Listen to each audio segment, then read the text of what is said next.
OTW lansia. OTW, pralansia. Ya, benar boleh disebut pralansia. Di sini udah ketahuan banget. Yang pertama fisiknya sudah mulai menurun. Fisik nanti lanjut ke kesehatan, lanjut ke mental. Kalau mau diingat-ingat lagi, dulu waktu umur 30 tahun ke pasar, pulang dari pasar, kerja lagi, beresin rumah, ngurus anak gitu ya. Biasa aja tuh, tapi setelah usia 45 mulai tuh. Pokoknya yang nggak pernah tiba-tiba ada sakitnya gitu ya. Itu ciri-ciri OTW lansia. Oke. Kemudian yang 60 sampai 74 itu namanya elderly. Elderly itu namanya udah lansia gitu ya bahasa Indonesianya. Lansia, memasuki lansia. Nanti yang 75 sampai 90 lansia. Oh, katanya lansia lanjutan. Lansia lanjutan. Nah, yang di atas 90 baru very old. Oke. Kalau itu bahasa Inggrisnya artinya sangat lansia, ya, sangat tua gitu ya. Di atas 90 tahun. Selamat datang di channel Miswari Korean Center, guys. Channel yang penuh dengan inspirasi dan motivasi. Oke guys, jangan lupa like, comment, and subscribe, guys. Menua itu kan kita nggak bisa nolak ya. Tapi masa kita udah tua sebelum waktunya? Kenapa lansia itu rentan stres? Apa yang lansia pikirkan? Stres itu kan banyak pemicunya. Oke, salah satunya keinginannya banyak. Spesifikkan lagi keinginan yang seperti apa? Selain masih pengen misalnya kebun, sawah, apa lagi yang dia pikirkan? Oh, kesepian gitu ya.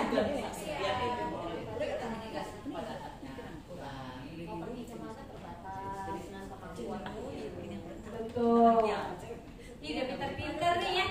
Keren. Lansia itu sering kali rentan stres. Dia tuh lupa aku tuh siapa. Yang dia pikirkan tuh kerjaannya, anaknya, suaminya. Kalau suaminya masih ada, rumahnya. Kalau nggak mau kan nginap-nginap lagi rumah orang lagi ya. Jadi dia udah mau standby. Kalau istilah psikologinya lansia yang umur 70 ke atas itu rumah kosong namanya atau sarang kosong, sudah ditinggalkan oleh penghuninya, gitu ya. Jadi benar tadi jawabannya yang mulai kesepian. Nah, jadi sebagai lansia sebelum OTW lansia tuh udah ready gitu ya. Seenggaknya kita udah tahu nanti kalau gue lansia aku ngapain aja ya, aktivitasnya apa aja ya.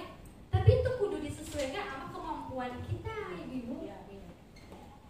Dan kita juga nggak, maksudnya rencananya itu jangan cuma satu, harus ada punya rencana dua.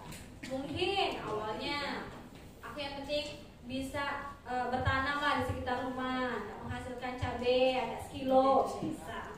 Ternyata gagal panen. Nah, hal-hal begitu perlu dibuat plan B. Oh, kalau gagal cabainya masih ada tomat gitu-gitu.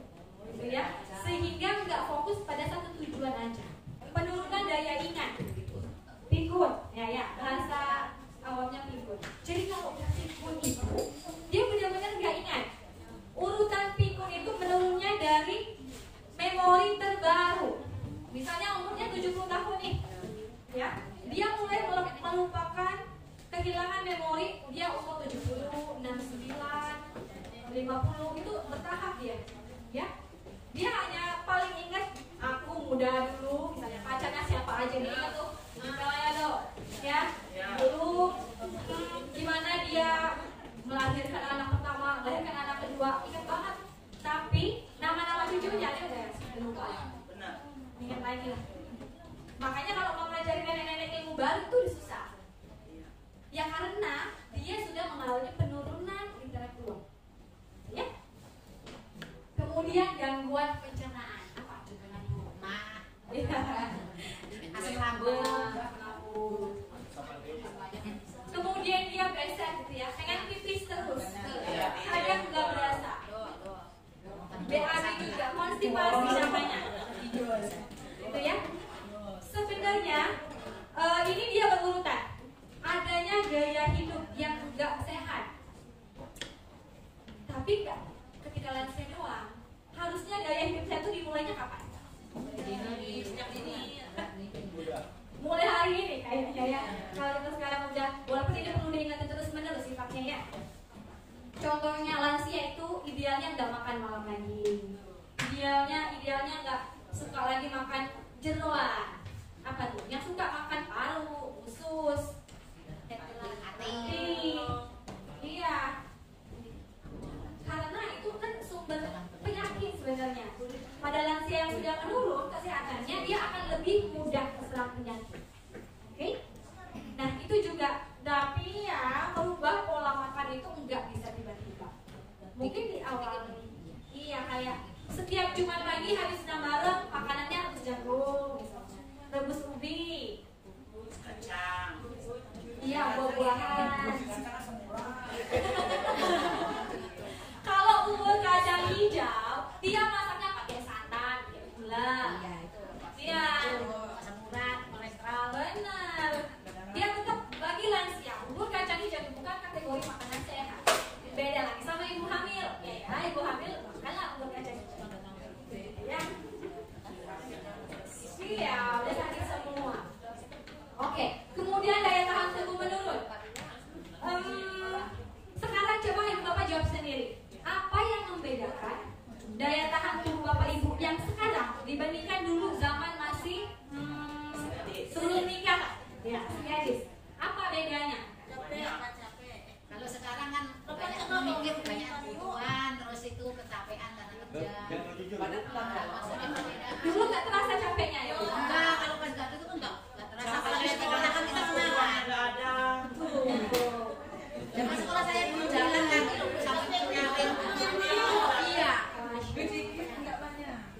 Oke, ibu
Tapi bukan dia bahas produktif ya. Yang ini susah, yang ini ya udahlah, masih banyak hal lain.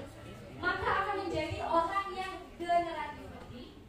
Generativity itu artinya dia sudah bisa menurunkan ilmunya ke orang-orang sekitar. Versus stagnan. Stagnan itu berhenti artinya. Ya, kalau orang-orang yang mager, sedikit-sedikit, jadilah, inilah aku apa adanya, ya kan? Gak mau nama-nama ilmunya, maka dia akan stuck karir. Contoh, mentang-mentang udah kepilih jadi kader, ikut latihan, gak mau. Ajak ke sini, gak mau. Pokoknya aku fokus aja lah sama bagian kader-kader, yang orang yang kader. Maju gak tuh orang? Dia akan menjadi stuck, berhenti, udah. Mundur lagi ke bawah. Mulai dari integrity versus despair. Integrity ini artinya bijaksana, despair itu dia merasa kehilangan. Mulailah dia merasa, coba aku muda dulu ini, coba aku begini, komplain kemana-mana. Sedangkan kalau orang yang dari mudanya dia aktif, segala macam kegagalan udah dilewati, tetap bangkit dari rasa sakit, dia tuh udah tinggal bijaksananya. Ya, jadi nggak